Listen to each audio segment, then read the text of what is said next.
3 things na magsisi siya at babalikan ka. Yon. By the way, shoutout po sa inyong lahat dyan. Yes, yung mga OFWs natin kung saan man naroroon. So magandang araw sa inyo dyan. And syempre yung mga nandito na rin sa Pinas. Yun, kamusta kayong lahat and ingat-ingat lang po. So yun. So ito na nga, sa topic natin na 3 bagay lang naman na para magsisi talaga siya, yung partner mo, and para babalikan ka. Na kung sa ngayon, like for example is nababaliwala ka na and yung tipong palagi ka na lang niloloko, na parang inis ka na wala kang ibang iniisip or walang ibang pumapasok sa iyong isipan kundi which is kung paano makapaghiganti. Paano ko kaya mabibigyan ng pagsisisi yung taong ito? Diba? So ito ngayon, ituturo ko sa inyo na 3 bagay lang naman utol na madali lang ninyo sigurado matatandaan. So ito, wag na nating papatagalin pa. Na yung una sa lahat is kapag hiniwalayan mo. Yes? Ito, kung gusto mo talagang magsisi yung isang tao ay makakamit at saka makakamit mo po yan kapag hiniwalayan mo. Na kung sa ngayon is nahihirapan ka na, paulit-ulit ka na lang sinasaktan, paulit-ulit ka na lang tinatapakan, yung pagkatao mo o yung pagkababae mo ay kailangan mo nang kumalas. Umpisahan nyo po sa pagkalas utol. Na kung marunong kang pumasok sa relationship and kailangan ay marunong ka rin lumabas or umatras sa relasyon, lalong-lalo na kapag nasaktan ka. Napaka-importante po neto utol. Kasi dito ka rin mabibigyan ng respeto ng isang tao. Na kung hindi ka kasi marunong umatras, na kung hindi ka marunong kumalas ay mas lalo ka lang aapak-apakan. Na dito niya rin makikita or mababalidate na wala ka talagang respeto sa sarili mo. Kumbaga pa is nasasapawan ng pagmamahal mo eh. Dahil sa sobra mong pagmamahal sa isang tao ay kahit hindi ka na nire-respeto is okay lang sa'yo. So wag ganun dahil yan po ay mali. Okay? So yun po ang pinaka-importante kapag hiniwalayan mo. Okay? And then ito, yung pangalawa natin is kapag hindi mo na siya kinikibo. Okay? Halimbawa, nagawa mo na yung number 1 na hiniwalayan mo siya or kumalas ka na. Ito napaka-importante din neto utol. Kasi kung sa number 1 nga natin, kumalas ka na, nakipaghiwalay ka na, and kapag still nakikipag-communicate ka pa rin, ay wala rin utol.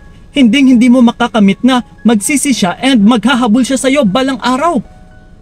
So kailangan talaga is, once na kumalas ka or once na umatras ka na, pasundan nyo po nang walang pagkibo or hindi mo na siya dapat kikibuin. Yung tipong parang wala na siyang makakausap. Yung tipong parang, yun na nga, kagaya sa sinabi ko dati na cannot be reached ka na dapat. Wala kang ibang gagawin utol, umpisa ng pag-atras mo, kundi iwas, and iwas. Okay, palagi ko po yan sinasabi. Okay, and then ito, yung pangatlo natin, na ito talaga yung pinaka-importante sa lahat-lahat. Na dito mo mabibigyan ng pagsisisi yung isang tao. Na mas lalo kang hahabulin, na mas lalo kanyang babalikan niya, yung tipong magkakandara pa siya na babalikan ka. Kapag once na siya ay bumalik is kapag hindi mo na tinanggap. Yes.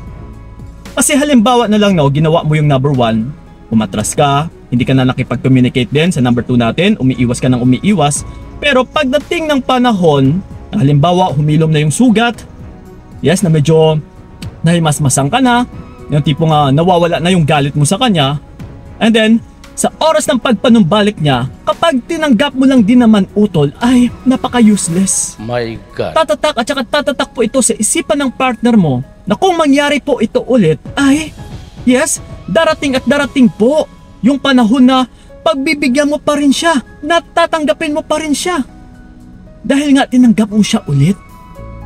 So yun at yun po yung iikot sa kanyang isipan na kahit nakapagloko na siya, nako, hayaan ko na nga yan kasi balang araw, palipasin ko muna yung panahon, yes, mag-relax muna kami, hayaan ko muna siya makapag-isip kasi pagdating ng araw ay tatanggapin din naman ako niyan.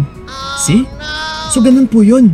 Pero ito ngayon, sa pangatlo natin, na yun na nga yung conclusion niya, na buong akala niya is may babalikan pa siya, yun pala ay wala na.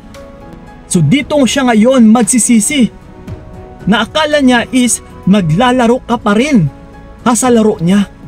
Yung pala ay hindi na. Ay yung pala is wala na siyang babalikan. Na buong akala niya rin is baka may reserba pa siya. Yung pala is wala na talaga. So yun po yung pinaka-importante, utol. Kailangan magawa ninyo yung tatlong bagay na ito. Sunod-sunod. Unahan ninyo sa pag-atras and then sa pag-iwas at saka yung sa pagpanumbalik niya na buong akala niya is yes, may tatanggap pa sa kanya, yung pala ay wala na.